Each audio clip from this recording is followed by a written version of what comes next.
Hi hello నమస్తే అండి, welcome to taste of tradition. ఈరోజు మన ఛానల్లో మటన్ దమ్ బిర్యానీ చాలా సులభంగా చేసుకోవచ్చు, చాలా రుచిగా ఉండిద్ది. ఇక్కడ నేను మటన్ దమ్ బిర్యానీ చేసుకోవడానికి ఏమేమి ఇంగ్రీడియంట్స్ తీసుకున్నాను అనేది, ప్రాసెస్ ఎలా చేసాను అనేది ఈ వీడియోలోకి వెళ్దాం. మనం వీడియోలోకి వెళ్ళే ముందు వీటిని అన్నిటిని మనం ఇలా కట్ చేసుకుంటే మటన్ దమ్ బిర్యానీ అనేది చేసుకోవటం చాలా ఈజీ. ఇంకా ఆ తర్వాత మనము ఈ మటన్ దమ్ బిర్యానీ కోసము ఒక బౌల్ తీసుకుందాం. దాంట్లోకి మనము 1 టీ స్పూను జీలకర్ర, ధనియాల పౌడరు, 1 టీ స్పూన్ పసుపు, 2 టీ స్పూన్ల కారము, కొన్ని జీడిపప్పు, మటన్ మసాలా, 1 టీ స్పూన్ వచ్చి ఆయిల్ అనేది యాడ్ చేసుకోవాలి. ఇంకా ఆ తర్వాత ఆ బౌల్లోనే మనము ఉడికించుకున్న మటన్ని కూడా యాడ్ చేసుకోవాలి.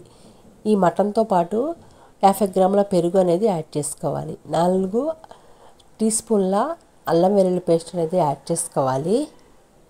ఈ మటన్ దమ్ బిర్యానీకి పుదీనా రెబ్బలు యాడ్ చేసుకోవాలి.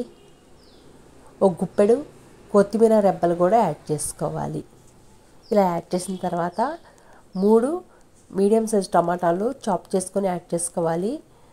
ఒక నిమ్మకాయ రసం అనేది యాడ్ చేసుకోవాలి. 10 పచ్చిమిర్చి తీసుకోవాలి. వీటన్నిటిని మనము మటన్కి కలిసే విధంగా కలుపుకోవాలి. ఎప్పుడైనా సరే మనం ఏ బిర్యానీ చేసుకోవాలనుకున్నా ఇలా కలిపి మనం 1 గంట 2 గంటలు పెట్టుకుంటే చాలా టేస్ట్ ఉంటుంది. ఇంకా మనం ఇంతకుముందు మనం ఉల్లిపాయలు చూపించాను కదండి, వాటిని మనము డీప్ ఫ్రై చేసుకొని ఇలా ఆనియన్స్ అనేది దాని మీద చల్లుకొని మనం పక్కన పెట్టుకుందాం. ఇంకా గంట తర్వాత మనము బాస్మతి రైస్ ఎసరు కోసము బౌల్ పెట్టి దాంట్లోకి మనము వాటర్ యాడ్ చేసుకొని ఇంకా మనము ఇక్కడ మసాలా ఐటమ్స్ అన్నీ హోల్ గరం మసాలా ఐటమ్స్ అన్నీ యాడ్ చేసుకొని, నిమ్మకాయ యాడ్ చేసుకొని, పచ్చిమిర్చి యాడ్ చేసుకొని, 1 టీ స్పూను ఆయిల్ యాడ్ చేసుకొని, కొత్తిమీర రెబ్బలు, పుదీనా రెబ్బలు యాడ్ చేసి, ఉప్పు అనేది యాడ్ చేసి మనము మరిగించుకుందాం వాటర్ని. ఇంకా ఆ తర్వాత మనము మటన్ ఉడికించుకోవటానికి ముందుగా స్టవ్ ఆన్ చేసి మూకుడు వేడైన తర్వాత మటన్ బిర్యానీకి కావాల్సినంత ఆయిల్ యాడ్ చేసుకొని, దీంట్లో నేను పచ్చి కొబ్బరి యాడ్ చేస్తానండి. మీరు కూడా మీకు ఇష్టమైతే పచ్చి కొబ్బరి యాడ్ చేసుకోండి. ఇలా పచ్చి కొబ్బరి కొంచెం ఎరుపు రంగు వచ్చే వరకు వేయించుకున్న తర్వాత మనం కలిపి పెట్టుకున్న మటన్ని యాడ్ చేసి మంటని హై ఫ్లేమ్లో పెట్టుకొని ఉడికించుకోవాలి మూత పెట్టి. ఒక 10 నిమిషాల తర్వాత మూత తీసి ఒక్కసారిగా కలుపుకుందాం. ఇక ఇలా ఇది ఉడికింది కదండి, దీన్ని పక్కన పెట్టి వేసుకుందాం. ఆలోపే మనము బాస్మతి రైస్ ఉడికించుకోవడానికి పెట్టిన వాటర్ కూడా మరిగినాయండి. దాంట్లోకి మనం ముందుగా నానబెట్టి పక్కన పెట్టుకున్న బాస్మతి రైస్ని యాడ్ చేసుకొని ఇలా ఒక్కసారిగా కలుపుకొని మూత పెట్టి మనము ఒక 10 నిమిషాలు ఉడికించుకుందాం. ఈ బాస్మతి రైస్ కూడా ఉడికినాయండి, వీటిని మనం ఇంకా పక్కన పెట్టేసుకుందాం. ఇలా పక్కన పెట్టేసుకున్న తర్వాత మనం మటన్ దమ్ బిర్యానీ కోసం మటన్ ఉడికించుకున్నాం కదండి, ఆ మటన్ని ఫస్ట్గా ఒక లేయర్ యాడ్ చేసుకొని దాని మీద మనం ఉడికించుకున్న బాస్మతి రైస్ని లేయర్స్గా మనం యాడ్ చేసుకుందాం.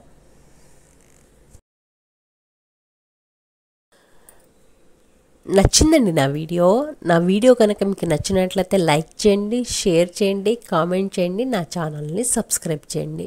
మరిన్ని రెసిపీస్తో మరిన్ని వీడియోస్తో మీ ముందు ఉంటాను. ఇంకా ఆ తర్వాత మనము ఇలా యాడ్ చేసిన తర్వాత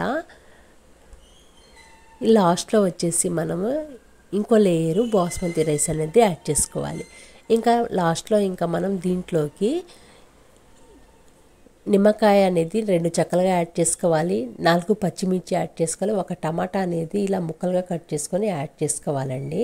ఇంకా వీటితో పాటు కొన్ని పుదీనా రెబ్బలు, కొన్ని కొత్తిమీర రెబ్బలు అనేది యాడ్ చేసుకోవాలి. ఇలా యాడ్ చేసిన తర్వాత దీంట్లోకి మనం ఇంకా మటన్ దమ్ బిర్యానీ మసాలా అనేది యాడ్ చేసుకోవాలి. ఇంకా ఆ తర్వాత 1 టీ స్పూను నెయ్యి అనేది యాడ్ చేసుకోవాలి.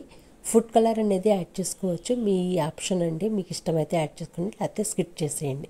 ఇంకా తర్వాత మనము ఆయిల్లో వేయించుకున్న జీడిపప్పు, ఫ్రైడ్ ఆనియన్స్ అనేది యాడ్ చేసుకోవాలి.